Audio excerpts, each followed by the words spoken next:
उत्तर प्रदेश में कांवड़ यात्रा को लेकर आदेश पर बवाल मचा है। इस पर पीडीपी नेता महबूबा मुफ्ती ने प्रतिक्रिया दी है। उन्होंने कहा है कि बीजेपी सरकार संविधान की धज्जियां उड़ा रही है।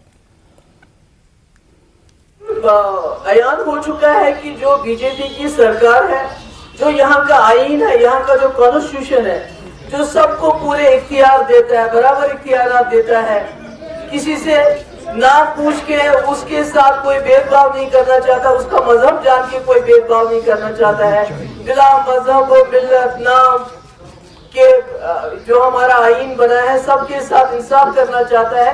तो ये तो उसी कॉन्स्टिट्यूशन की, संविधान की धज्जियां उड़ा रहे हैं। ये सही कहा था राहुल गांधी ने कि अगर इनके पास 400 पार हो गए तो ये संविधान को खत्म कर रहे हैं, करने वाले, पर इनने सबक नहीं सीखा। 350 ये से 240 पे पहुंचे ये लोग, मगर फिर भी इनको सबक नहीं सीख रहे। फिर भी ये वो जो संविधान है, जो कॉन्स्टिट्यूशन है, उसके खिलाफ जाके ऐसी हरकतें करते हैं जिससे मुल्क में तजाद फैलने का खतरा, तजाद फैल रहा है। तो मुझे लगता है जो लोगों ने, जिन्होंने इनको वोट दिए इस इलेक्शन में, उनको भी ये इशारा मिल गया होगा कि ये किसी भी सूरत में संविधान को खत्म करना चाहते हैं। पहले मुसलमानों के हक को खत्म करना चाहते हैं, इसके बाद दलितों की बारी आएगी, और जो दूसरी बैकवर्ड और दूसरे कास्ट है उनकी बारी आएगी, क्योंकि ये अलग एक यहाँ निजाम बनाना चाहते हैं।